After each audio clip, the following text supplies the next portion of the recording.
아멘. 네, 오늘 예배 오신 여러분들 너무나 환영하고요. 오늘도 반가운 얼굴도 보니까 너무나 좋고, 또 특별히 보는 것으로 그치지 않고 우리가 하나님을 예배할 수 있어서 너무나 좋은 것 같습니다. 이 자리가 우리가 있어야 될 자리고, 또 우리가 가야 될 방향을 알아가는 자리인 줄로 믿습니다. 오늘도 우리가 하나님 말씀 앞에 겸손히 듣는 시간 되기를 바랍니다. 오늘부터 새롭게 시작될 설교 시리즈는 잠언이에요. 잠언 지혜의 길이라는 시리즈로 7주간 진행이 될 예정입니다. 왜 하필 잠언입니까? 물을 수 있는데 여러분, 한 해를 시작하는 데 있어서 필요한 것은 나의 계획과 나의 뜻과 나의 지혜가 아닙니다. 우리에게는 필요한 것이 뭐냐면 바로 하나님의 지혜입니다.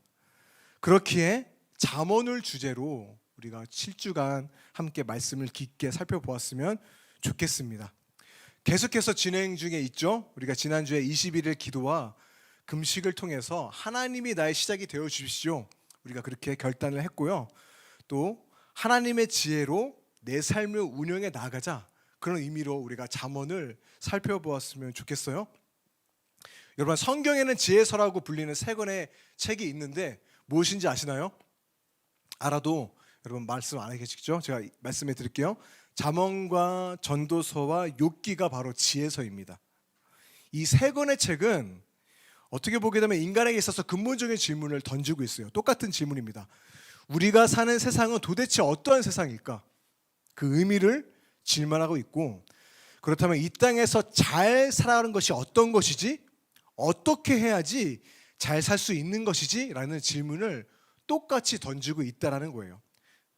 그런데 각 책들마다 독특한 관점으로 이 질문을 풀어내고 있습니다. 제가 비유를 하자면 이렇게 비유를 할 수 있는 것 같아요. 잠언은 젊고 멋진 선생님, 전도서는 나이가 많이 든 철학자, 그리고 욥기는 살면서 풍파를 겪은 경험 많은 노인, 이렇게 비유를 할 수 있을 것 같아요. 우리가 살펴볼 7주 동안의 말씀인 잠언은요, 젊고 멋진 선생님입니다. 굉장히 명확하고 똑 떨어져요. 읽어보면 알겠지만 이 선생님은 그냥 똑똑한 정도가 아닙니다. 일과 관계와 영성과 삶의 모든 영역에 대해서 능통한 선생님이라는 것을 우리는 알 수 있어요. 그래서 우리가 삶을 살아가면서 특별한 조언이 필요하다, 뭔가 좀 나의 길이 됐으면 좋겠어, 내비게이션이 필요해, 잠언만큼 좋은 선생은 없다라는 거죠. 그렇다면 왜 잠언이 이토록 스마트한 것일까? 왜냐하면 잠언은 대부분의 사람들이 보지 못하는 것을 우리에게 보여주고 있기 때문인 것입니다. 그게 무엇일까요? 마치 이런 거예요. 여러분, 중력은 우리가 볼 수 없죠, 그렇죠? 하지만 존재합니다. 분명히 존재해요. 우리의 모든 삶에 영향을 끼치는 게 바로 중력입니다. 마찬가지예요. 잠언은 눈에 보이지 않지만 우리의 삶에 큰 영향을 미치는 그 무언가를 우리에게 말해주고 있다라는 것입니다. 그게 무엇이냐면 바로 지혜라는 겁니다.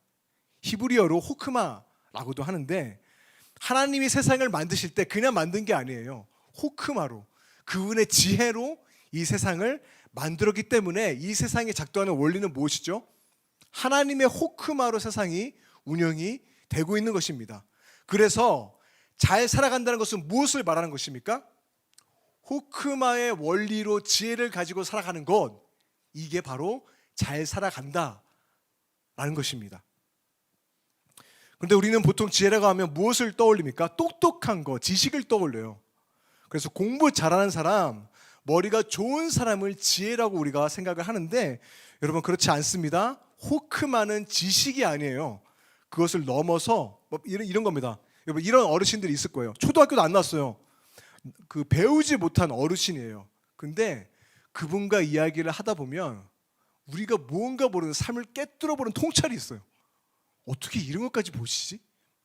뭔가 넓게 보고 전체를 볼 줄 아는 눈이 있는 거예요. 여러분, 이것은 지식으로 되는 게 아닙니다. 배워서 되는 게 아니에요. 하나님과의 깊은 관계 안에서 말씀 안에서 체득된 지혜다라는 것이죠. 그래서 호크마는 비인격적인 능력이 아닙니다. 하나님의 성품 중에 하나라는 거예요. 잠언의 너무나 유명한 중심 구절이 무엇입니까? 지혜는 어디에서 온다? 많이 아는 것에서, 하나님을 경외하는 것에서 온다. 그분과의 관계 안에서 온다라는 겁니다. 지혜는 바로 그러한 거예요. 그렇다면 하나님을 경외한다는 것이 무엇입니까? 굉장히 많이 들었잖아요. 그것은 하나님이 만드신 기준을 내가 존중한다. 이것이 하나님을 경외하는 거예요.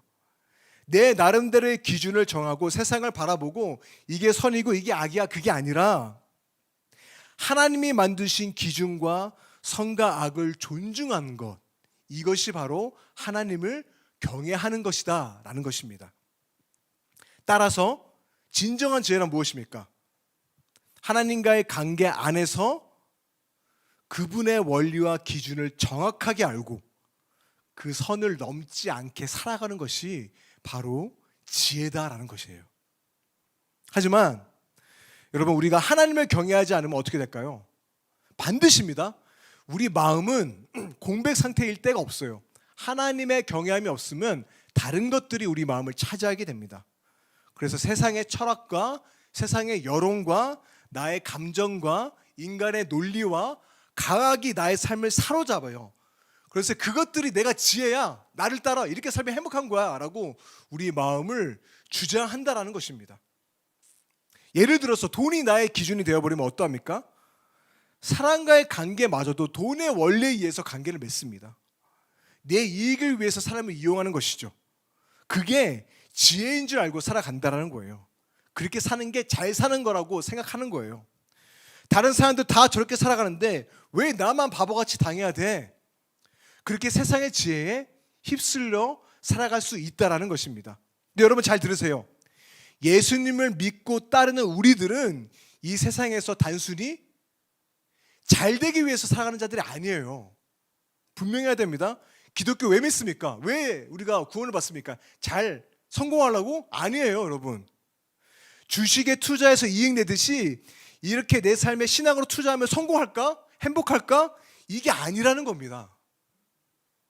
우리는 세상을 지으신 그분의 뜻에 따라 성공을 넘어서, 이게 나쁘다는 게 아니에요. 성공을 넘어서 더 깊은 의미와 더 높은 가치를 가지고 살아가는 자들인 거예요. 우리가 노래했죠. 하나님의 나라, 우리가 믿음으로 세워가자. 이게 바로 우리의 가치인 것입니다. 그래서 진정한 변화는요, 이러한 자들을 통해서, 하나님의 나라를 위해서 살아가는 자들을 통해서 진정한 변화가 이루어지는 거예요. 여러분, 그래서 절대적인 기준은 없어? 라는 상대주의에 여러분 휩쓸려 가지 마시기 바랍니다. 여러분, 이 시간에 아마 신입생들 있을 텐데 고등학교 안에서 이제 졸업을 하고 대학으로 가게 되면 수많은 지혜들이 내가 지혜야, 내가 진리야 라고 하면서 수많은 목소리가 여러분들에게 들릴 거예요. 어떻게 진리가 하나야? 이것도 들어야지. 상대주의의 물결이 여러분을 휩쓸려고 덤벼들 것입니다. 근데 여러분 기억하세요. 여러분, 상대주의 좋습니다. 근데 그들은 다양성이라는 이름하에 오직 하나의 진리만을 붙들고 살아가는 그리스도인들을 굉장히 우습게 여겨요. 이런 꼴통들, 어떻게 진리가 하나야? 왜 이렇게 배타적이야? 그들은 말합니다. 하지만 여러분 잘 생각해 보세요.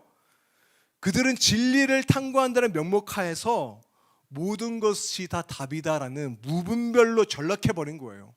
방향을 잃어버린 것이죠.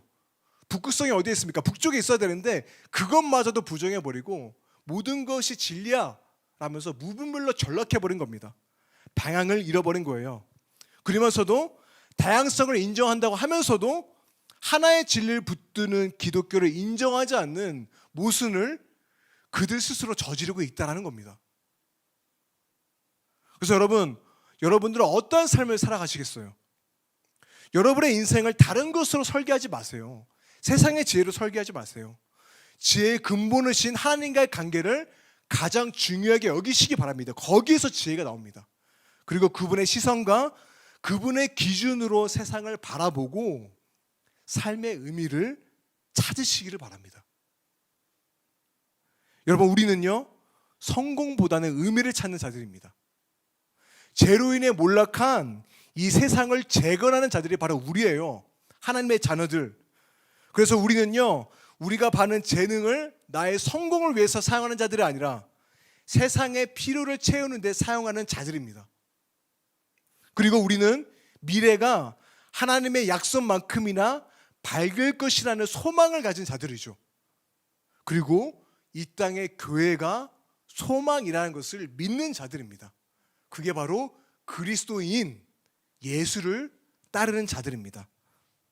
그래서 오늘 설교 제목처럼 지혜의 키를 잡고 다른 것으로 여러분의 삶을 운영하지 마세요.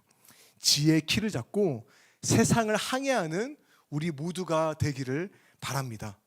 그렇다면 어떠한 모습이 지혜로운 자의 모습인지 오늘 말씀을 통해서 살펴보겠습니다. 말씀을 준비하다 보니까 제가 두 가지 주제를 준비했는데 첫 번째 주제가 너무나 중요해서 첫 번째 주제만을 오늘 이야기하고 말씀을 마치도록 할게요. 우리 먼저 7절과 8절 말씀인데 여러분 7절만 우리 다시 한번 함께 읽도록 하겠습니다. 7절 시작. 스스로 지혜롭게 여기지 말지어다. 여호와를 경외하며 악을 떠날지어다. 이것이 전부입니다. 지혜의 전부예요. 너무나 중요해요. 역설적에도 여러분 성경은 지혜로운 자는 어떠한 자라고 말하고 있습니까? 스스로를 나는 지혜롭지 않아 라고 여기는 사람을 지혜로운 자라고 말하고 있어요. 중요한 것은 그렇기 때문에 이런 사람들은 어떻습니까? 이런 사람들은 마음이 열려 있습니다. 배우기 위해서 최선을 다하라고 하고요. 다른 사람들의 말에 귀 기울일 줄 알아요. 겸손해요. 내 기준과 내 생각이 얼마나 한정적인지를 아는 사람이에요. 내 한계를 아는 사람이에요. 역설적이죠? 내가 모르기 때문에 지혜롭다는 거예요. 그래서 이 사람들은 들을 줄 아는 귀가 있어요. 우리는 보통 믿음이 좋은 사람, 신앙이 좋다는 사람 하면 어떠한 이미지가 떠오르죠? 뭔가 듣는 사람보다 말 잘하는 사람, 그렇죠? 자기 주장에 확신에 사로잡혀서 자신의 주장을 하는 사람, 맞는 말은 하지만 말은 통하지 않는 사람, 그런 이미지를 떠올릴 수 있습니다. 하지만 여러분 그렇지 않습니다. 신앙이 깊어지고 성숙이 깊어지면 말은 좀 더 없어지게 되고 더 듣는 자가 돼요. 왜냐하면 하나님을 알면 알수록 내가 얼마나 연약한 자임을 알기 때문에 겸손해지는 거고 상대방의 말에 귀 기울이지 않은 거예요. 이게 지혜입니다. 만약에 신앙생활을 오래 했는데 내 말만 할 줄 알고 듣지 않고 내가 원하는 쪽으로만 생각을 한다면 여러분 그런 사람들은 신앙을 점검해 봐야 됩니다. 과연 무엇을 믿고 있는지. 그게 신앙이 아닙니다. 자기 확신이 믿음 좋은 게 아니에요, 여러분. 믿음이 좋다라는 것은 오히려 그 반대입니다. 자기 확신이 아니라 자기를 부인하는 거예요. 귀 기울여 들을 줄 아는 성숙한 사람이 바로 성경에 말하는 지혜로운 사람입니다. 여러분 베드로 보세요. 부활의 주님을 만나기 전까지 베드로는 어떠했습니까? 자기 확신에 완전히 사로잡힌 자입니다. 그래서 말하는 게 굉장히 재수없어요. 남은 다 주를 버렸지라도 나는 버리지 않을 거예요, 주님. 확신, 굉장하죠. 하지만 예수님을 부인한 이후에 부활하신 주님을 만난 베드로의 모습은 어떠합니까? 예수님 말씀하셨죠. 네가 나를 사랑하느냐? 예전에 베드로였다면 내가 다른 사람들보다 내가 주님을 더 사랑해요 라고 말했겠죠. 하지만 그는 어떠합니까? 내가 주님을 사랑하는 줄 주님께서 아십니다. 여러분 어떻게 느껴집니까? 굉장히 겸손하죠. 이 대답 속에는 나는 내 자신을 확신할 수 없어요, 주님. 주님이 내 마음을 진짜로 아실 거예요 라는 겸손한 고백이 담겨져 있는 것입니다. 여러분 이 모습이 바로 예수님을 따르는 자들의 모습인 거예요. 이렇게 지혜로운 자의 특징은요, 스스로를 지혜롭게 여기지 않고 조언을 꺼림낌 없이 듣는 자, 바로 그 자가 지혜로운 자입니다. 반대는 무엇일까요? 미련한 자겠죠. 미련한 자는요 스스로를 지혜롭게 여깁니다. 굉장히 역설, 자기가 답인 줄 알아요. 그렇기 때문에 들으려고 하지 않고 배우려고도 하지 않고 내가 전무이냐 살아가게 되는 거예요. 여러분 이런 사람 정말 힘들어요.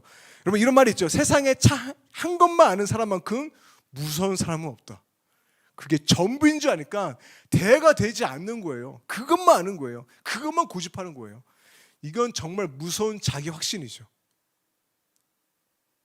근데 우리가 더 조심해야 될 점이 무엇이냐면 듣는데 한 부류의 조언만 듣는 겁니다. 저는 이게 더 심각하다고 생각을 하는데, 예를 들어서 여러분, 보통 청년들은 친구들의 말을 듣지 어른들의 말은 듣지 않습니다. 그렇죠? 꼰대라고 여기고 그 말을 듣지 않아요. 그렇게 하면서 여러분 자신이 꼰대가 되어가고 있는데, 어른들을 그냥 꼰대라고 여기며 그냥 무시합니다. 그리고 친구들의 의견만 들어요. 또 내가 원하는 사람, 나랑 스타일이 맞는 사람, 나를 무조건 지지하는 사람들의 말만 골라서 듣죠. 여러분, 이것은 듣는 게 아닙니다.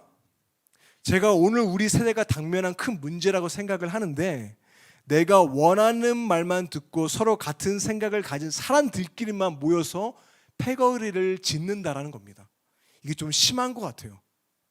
더 심각한 게 뭐냐면, 이게 나랑은 다른 의견을 가진 사람들을 거의 적으로 간주하고 혐오한다는 겁니다. 극혐합니다. 오늘 사회 가운데 이게 심각한 문제예요.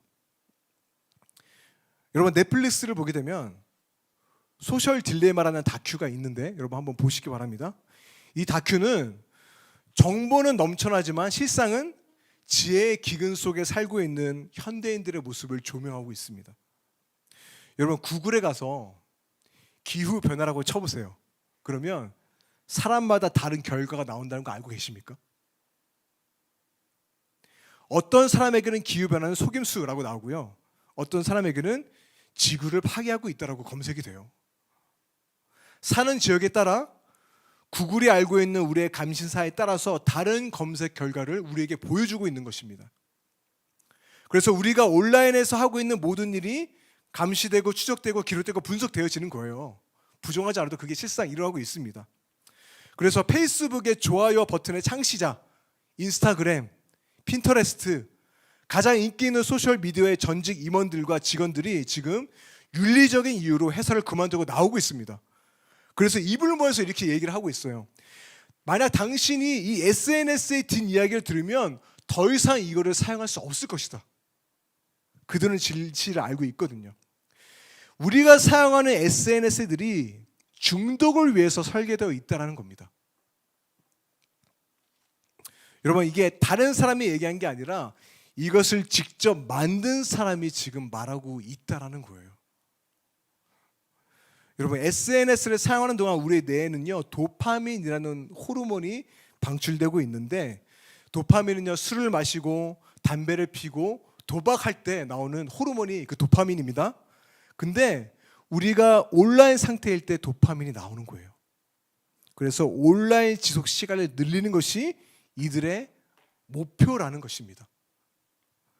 그래서 온라인 상태가 아닐 때 어떠합니까? 도파민 결핍 상태, 금단 현상이 일어나는 거죠. 놓지 못하는 거예요. 여러분, 우리가 밤에 핸드폰 사용하면 잠을 들지 못하는 이유 중에 하나가 바로 이겁니다.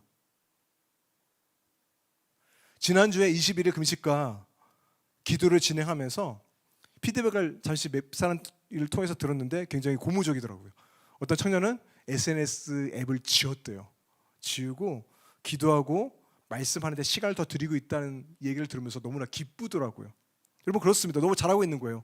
저는 더 많은 청년들이 이 금식에 동참하기를 바랍니다. 여러분, 실리콘밸리 전문가들은요, 이미 그것을 알기 때문에 자신의 자녀들의 소셜미디어 사용을 금지하고 있고요, 스크린 타임을 제한하고 있습니다. 저도 우리 아이들을 키우는데 이게 진짜 도전하기 힘듭니다. 어떻게 해서든지 너 1시간 이상 하지 마. 그리고 계속 얘기해요. 제 아들의 이름이 영성인데 게임에 미쳤거든요. 모든 애들이 그러지. 제가 얘기해요. 너 괜찮아. 게임 나쁜 거 아니야. 하지만 게임이 너를 지배하고 있다라고 느껴지면 당장 끊어. 네가 주인이지 왜 너가 게임에 끌려다녀야 돼. 그건 하나님이 원하시는 게 아니야. 여러분도 마찬가지예요. 여러분들이 핸드폰을 사용하는 거 좋습니다. 편리한 이점과 좋은 게 많아요. 저도 해요. 하지만 핸드폰이 나를 조종하고 있다면 여러분 한번 생각해 보세요. 진짜 내가 이것에 끌려다니는 것은 아닌지 한번 심각하게 생각해 보시기 바랍니다. 그런데 제가 얘기하고자 하는 이게 이겁니다. 중독을 넘어서 더 중요한 게 있는데 이게 뭐냐면 여러분 아마 SNS를 하면서 나의 간신사가 웹에서 배너로 나오고 광고로 뜨는 경험 해보셨죠? 저 신기하게도 그게 막 나와요. 이게 왜 그러냐면 온라인에서 행동을 분석해서 각 개인에게 최적화된 광고와 상품들을 우리에게 추천을 하는 겁니다. 우리는 이렇게 생각을 하죠. 추천 영상, 추천 포스팅 우리가 고른 것이라고 생각을 해요. 여러분들 아닙니다. 이건 큰 착각이에요. 전문가들은 말합니다. 당신이 고른 게 아니라 그들이 당신을 고른 것이다라고 말해요. 그래서 결과적으로 사람들은요, 본인이 보고 싶어하는 뉴스나 정보만 접하면서 살게 되는 겁니다. 그리고 이런 현상들은 양극화를 심화시키게 되죠. 그래서 보수는요, 보수 성향으로 더 치우치게 되고 진보는요, 더 진보 성향으로 치우치게 되는 겁니다. 그리고 자신과 다른 의견을 가진 사람들을 이해하기보다는 들으러 가기보다는 극혐하게 되는 괴물로 여기는 사회 현상까지 일어나고 있다는 거예요. 그래서 한쪽에 치우쳐서 극단적인 행동을 사람 보면 여러분 이해 안 되죠? 왜 이것도 모르지? 진짜 모르는 거예요. 그 정보만 접하면 살기 때문에 진짜 모르는 겁니다. 그래서 이 다큐가 경고하는 것은 그들에게 이용당하는 상품이 되지 않도록 조작당하지 말라는 겁니다. 경고하고 있어요. 물론 SNS에 여러 편리함과 이점이 있습니다. 긍정적인 역할이 있습니다. 부정하지 않습니다. 하지만 아무 생각 없이 사용하지 말고 의식 있게 깨어 지혜롭게 사용하라는 것입니다. 여러분 잘 사용하세요. 그러면서 뭐 여러 가지 적용점이 있는데 푸시 알람 끄는 것도 여러분에게 도움이 될 것입니다. 왜냐하면 계속 붙들고 사니까. 그리고 잠들기 전에 30분 전에 핸드폰 끄는 것으로 만족하지 마시고 내 침실 밖으로 놔두세요.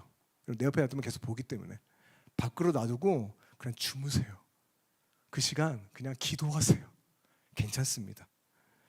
그리고 어떤 정보를 공유하기 전에 팩트를 먼저 체크하시기 바랍니다. 온라인의 정보는 그게 진실인지 거짓인지 관심 없어요. 그냥 우리가 그것을 보는 것만 관심이 있습니다. 거짓 뉴스도 굉장히 많죠. 팩트인지 먼저 체크하고 공유하시기 바랍니다. 여러분 교회라고 다를 게 있을까요? 저는 적용해 볼 수 있을 것 같습니다. 우리가 복음 안에서 복음의 원리로 살아가지 않으면 내가 듣고 싶은 것만 듣습니다. 내 입장을 변해주는 사람들의 말만 들으려 합니다. 그리고 다른 의견을 가진 사람들에 대해서는 아예 귀를 닫고 끼리끼리 모여서 공동체가 깨어질 수 있다는 거예요. 여러분 기억하세요? 우리는 지혜로운 자들이 아닙니다. 여러분이 답을 알고 있지 않아요. 그렇게 내가 아는 사실이 있다 하더라도 그 사실은 뭐죠? 내가 듣고 내가 아는 것만 편파적으로 들은 조각이라는 겁니다. 답이 아니에요, 여러분. 그렇기 때문에 내 피드에 있는 것보다 더 많은 것들이 세상에 있다는 것을 여러분 기억하세요. 인정하시기 바랍니다. 그리고 나와 반대되는 견해를 가진 사람들의 의견을 마음을 열고 듣고 받아들일 게 있다면 받아들이시기를 바랍니다. 여러분 이게 바로 지혜로운 사람입니다. 그래서 지혜는요 내가 아는 것을 갖춰내는 게 아니라 최대한 다양한 눈으로 어떤 사안을 바라보게 한다라는 거예요. 말씀의 눈으로 바라보게 하고 친구의 눈으로 바라보게 하고 멘토의 눈으로 바라보게 하고 나와는 다른 정치 성향의 눈으로 바라보게 하고 그렇죠? 나를 비판하는 사람들의 의견도 받아들여서 나를 바라보게 하는 것 이게 바로 지혜라는 것입니다. 오히려 여러분 내 스타일이 아니고 내가 듣기 사람들의 말을 들어보세요. 오히려 내가 성장하는 것을 느낄 수 있을 것입니다. 내 안에 세가에 갇혀 사는데 다른 사람들의 말을 들어보세요. 오히려 내가 더 깊어지고 내가 더 마음이 넓어지는 것을 여러분 경험해 볼 수 있을 것입니다. 여러분 우리 사회를 보세요. 얼마나 극과 극으로 나뉘어집니까? 남과 북이 갈리듯이 이념과 정치로 갈라져서 서로 욕하고 서로 적으로 여기고 서로 절대로 하나가 될 수 없는 그런 모습들 우리는 보면서 살아가고 있잖아요. 하지만 여러분 교회만은 달라야 하지 않겠습니까? 주님의 공동체잖아요. 세상에는 진보와 보수는 서로 손가락질하며 괴물로 여기지만 교회 안에서만큼은 진보와 보수가 친구가 될 수 있는 것이죠. 예수 안에서 한 형제가 될 수 있는 겁니다. 이게 교회입니다. 세상에서는 기성세대를 꼰대라며 상종하지도 않으려고 하지만 교회 안에서는 젊은 세대와 기성세대가 서로의 삶을 존중하고 섬기며 어른들로부터 겸손히 배울 수 있는 것이죠. 이게 교회입니다. 우리는 예수로 복음으로 하나가 되는 공동체이기 때문에 다양한 사람들과 성격과 성향들이 서로 화합을 내면서 한 건물로 지어져 올라가는 것, 여러분 이것이 바로 교회다라는 것입니다. 여러분 아름다운 화합은 어떻게 해서 나는 겁니까? 똑같으면 화합은 나지 않습니까? 나지 않죠. 그렇죠? 다른 음을 내기 때문에 화음이 나는 거예요. 이게 얼마나 감사합니까? 그래서 여러분 예수 안에서 우리가 그렇게 아름다운 화음을 내는 더 디사이플 공동체가 되었으면 좋겠습니다. 여러분 청년 때부터 이 마음을 가지고 넓게 보는 여러분들이 되었으면 좋겠어요. 여러분 복음은 우리가 묻는 복음은 우리가 죄인임을 말해주죠. 그래서 우리 안에 진리가 없음을 말해주기 때문에 우리를 겸손케 하고 다른 사람들의 말에 귀 기울여 듣게 합니다. 이게 복음의 진리예요. 하지만 그렇다고 해서 남의 말에 쉽게 휘둘리는 건 아니에요. 복음은 또 우리에게 뭐라고 말해주고 있습니까? 너는 사랑받는 자녀야. 너는 구원받는 자녀야. 이 확신 아래서 대부분 확신이 있으면 다른 사람들의 귀를 기울이지 않습니다. 하지만 복음은 확신은 있지만 겸손함까지 담겨 있어요. 그렇기 때문에 확신 안에서 겸손함으로 다른 사람들의 말에 귀 기울일 수 있는 거예요. 여러분 이게 교회이고 그리스도인인 것입니다. 여러분 성경도 마찬가지입니다. 우리는 성경을 볼 때 보통 어떻게 봅니까? 내가 원하는 구절, 내가 이해가 되는 구절, 내 입장을 변하는 구절만 읽으라고 부분적으로 그것만 믿으려고 하죠. 그리고 나의 어떠한 입장과 반대로 성경이 이야기하면 시험 듭니다. 성경이 진리일 수 없어 라고 돌아서는 경우도 있습니다. 또 여러분 만약에 성경의 모든 구절이 내 생각과 똑같이 일치하고 내 모든 것들을 변호해주는 구절로만 이루어져 있다면 이게 어떻게 성경이겠습니까? 말이 되지 않죠. 꼴랑 살아봤자 100년도 안 되는 인간의 지식을 가지고 수천 년간 하나님의 지혜와 계시로 쓰여진 말씀을 가지고 내 머리로 판단한다? 이거 자체가 여러분 말이 안 되는 거죠. 내 틀에 끼워 맞추려는 것만큼 교만한 것은 없습니다. 여러분 말씀을 보시되 편파적으로 보지 마시고 모든 것들을 받아들이시길 바랍니다. 오히려 여러분 성경이 받아들이고 힘들고 우리의 생각과 사고를 넘나들기 때문에 이게 진리인 겁니다. 오히려 그것을 반증해주고 있는 겁니다. 그리고 여러분 말씀은 지혜는 뭐라고 했죠? 지식이 아니죠. 인격입니다. 내 생각을 일방적으로 요구하는 것은 인격적인 관계가 아니죠. 여러분 성경을 읽을 때 그게 일어나는 겁니다. 우리는 말씀을 읽을 때 내 생각만 가지고 주라는 게 아니라 이게 뭐지? 어떻게 이걸 믿을 수 있지? 이해가 되지 않아 라고 씨름하고 생각하고 묵상하면서 하나님을 알아가게 되는 거예요. 내가 가진 이 시선 조각의 파편들이 더 넓어지는 겁니다. 이게 지혜이고 성경을 보는 관점이다라는 것입니다. 그래서 여러분 바라기는 성경을 볼 때도 받아들이지 않는다? 우선은 그 말씀을 가지고 씨름해 보세요. 하나님 앞에 기도해 보세요. 그러면 여러분 그 진리가 여러분 마음 가운데 들어오기 시작할 것이고 여러분의 시선이 더 넓어지는 경험을 하게 될 것입니다. 그게 바로 하나님의 지혜다라는 것입니다.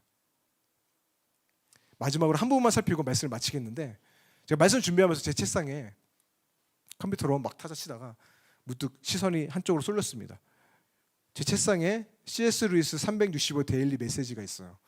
제가 루이스를 너무 좋아해서 매일마다 C.S. 루이스의 문장들을 가지고 한 장씩 넘기면서 보는 이제 칼렌더 같은 것이거든요. 근데 하나님의 섭리인지 모르겠지만 1월 9일 오늘 메시지가 오늘 설교 주제와 너무 들어맞는 것 같아서 제가 소개를 해드리도록 하겠습니다. 스크루테이프의 편지라는 책의 한 구절인데 여러분 스크루테이프의 편지라는 책 한번 읽어보세요. 너무나 재밌습니다. 이거는 악마의 입장에서 쓴 편지인데 고창 악마가 신창 악마에게 충고를 하는 내용들로 이루어져 있는 그런 책입니다. 그래서 이 책을 보게 되면 환자라고 하는데 환자는 우리예요. 악마 입장에서는 우리가 환자인 거죠. 그리고 원수라고 하는데 원수는 예수 그리스도입니다. 악마 입장에서는 원수가 예수님이잖아요. 그래서 이러한 문장이었습니다. 수세기 동안 우리가 쉬지 않고, 우리가 하면 악마들이에요. 우리가 쉬지 않고 공작해온 덕분에 이제 사람들은 눈앞에 펼쳐지는 친숙한 일상에 눈이 팔려 생소하기만 한 미제의 존재는 믿지 못하게 되어버렸다. 그러니 계속해서 사물의 일상성을 환자한테 주입해라. 악마들의 전략입니다. 여러분, 악마도요, 우리를 하나님에게서 멀어지게 하기 위해서 편파적인 어떤 일상만을 우리에게 주입하려고 한다는 것입니다. SNS의 피드가 편파적인 사실로만 우리에게 정보를 주입하듯이 사단은 우리 생각의 피드 속에 이 땅이 전부인 것처럼 믿게끔 계속해서 세속적이고도 일상적인 생각들로만 채우려고 한다라는 거예요. 여러분, 우리가 말씀 안에서 깨어나야 합니다. 깨어나세요. 저는 아까 소셜 딜레마에 나오는 실리콘밸리의 전문가들의 말을 그대로 인용해서 우리가 적용했으면 좋겠습니다. 말씀드리겠습니다. 여러분, 그들에게 이용당하지 마세요. 조작당하지 마시기 바랍니다. 진리가 무엇인지를 똑바로 깨어 알아보시기를 바라요. 여러분이 보는 것이 세상의 전부가 아닙니다. 보이지 않는 영적인 세계와 하나님은 분명히 존재하고 있어요. 더 영원한 가치와 의미, 하나님의 나라가 이 땅 가운데 있다라는 겁니다. 성경을 보세요. 성경의 원리를 보세요. 그 안에서 여러분의 삶의 의미를 찾으시기를 바랍니다. 루이스는 그의 책 영광의 무게에서 이런 말을 합니다. 당신이 어렸을 적에 읽어보았던 동화 이야기를 한번 잘 생각해봐라. 주문은 마법을 거는 데에도 사용되지만 마법을 푸는 데에도 사용된다. 그리고 지금 당신과 나에게 필요한 것은 거의 100년 가까이 우리를 묶어왔던 세속주의, 가로치고 죽음 이후 영원한 세계는 없고 오직 현세만이 전부라는 생각. 이 악한 마법으로부터 우리를 깨어질 강력한 주문이다. 우리가 지금까지 받아온 거의 대부분의 교육은 우리 안에 숨겨져 있는 이 끈질긴 목소리를 잠재워야 한다고 가르쳐왔다. 또 거의 대부분의 현대 철학들도 인간의 낙원은 바로 이 현세에서 발견되어야 한다는 생각을 우리에게 심어주는데 혈안이 되어왔다. 바라기는 여러분, 오늘 이 말씀이 우리에게 어떤 깨어나는 어떤 충격이 되어졌으면 좋겠습니다. 그래서 여러분, 오늘 이 말씀이 여러분의 마법을 깨는 주문이 되기를 바라요. 세속 안에 사로잡혔던 우리의 생각들, 내가 바라고 있는 그게 전부라고 믿는 그 생각들이 깨어나서 진짜 하나님의 지으신 세상을 바라볼 수 있는 여러분들이 됐으면 좋겠습니다. 여러분, 어떤 사람은 그런 얘기했죠. 종교는 아편이다. 그래서 중독돼서 진짜 삶을 바라보지 못하게 한다는 거예요. 여러분, 반대입니다. 복음은 우리를 깨어나게 해서 진짜 세상을 바라보게 합니다. 그게 바로 지혜라는 거예요. 여러분, 영적인 눈을 뜨세요. 귀를 여세요.